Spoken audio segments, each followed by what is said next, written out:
When I have time, I moderate Biohackers community on Reddit, so sometimes I get asked point-blank questions, like just last Friday. What biohackers do about microplastic? And it probably took me a second or two to run through all the studies in my head, and the answer was sane biohackers do pretty much the same as sane doctors. Nothing.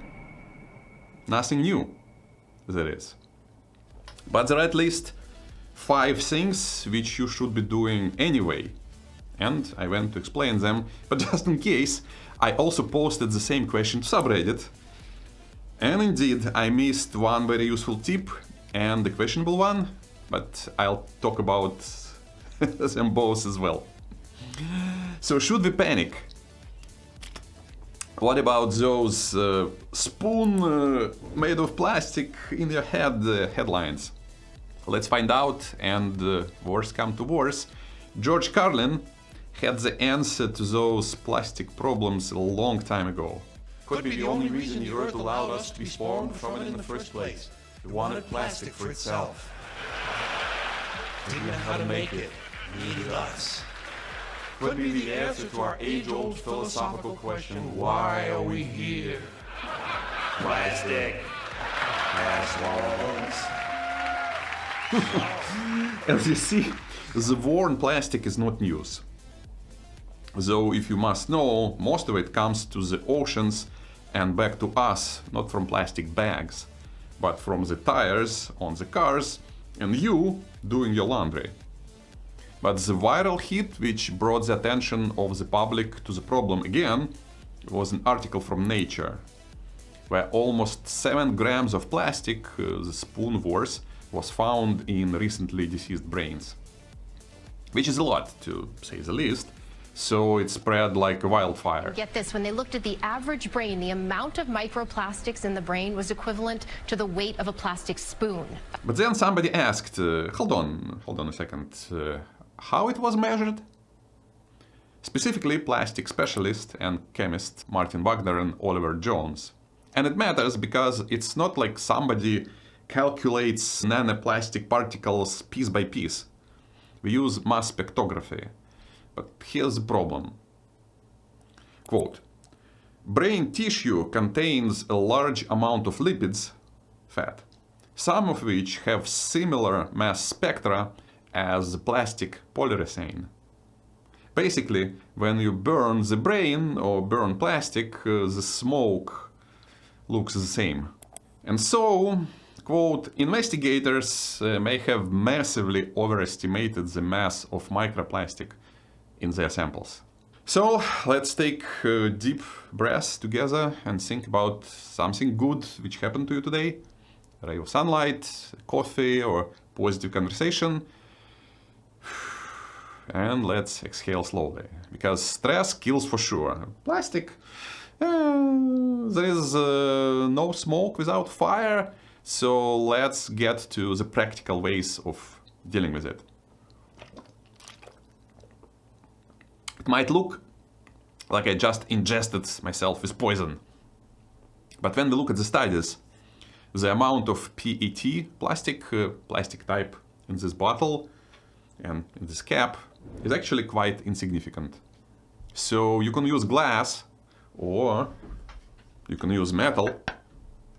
In the grand scheme of things, most of the plastic is still coming from the outside, so your internal defenses will play a much more important role in this story.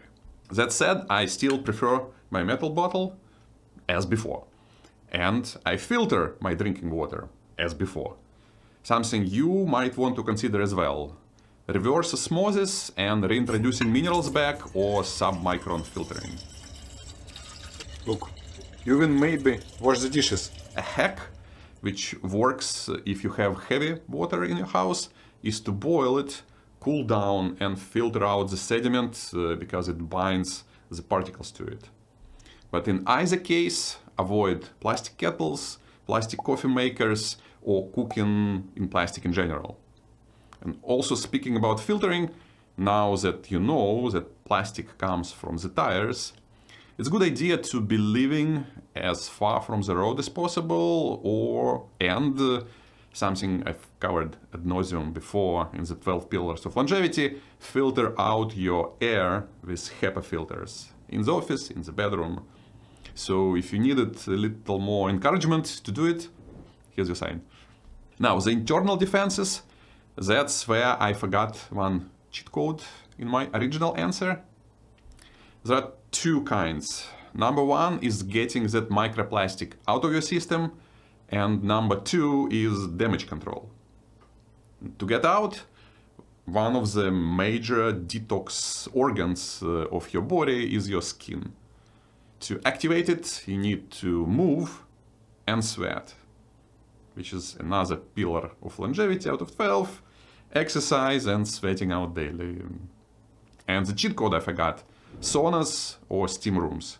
They all will get some of the dissolved BPAs out of you and a few other chemicals.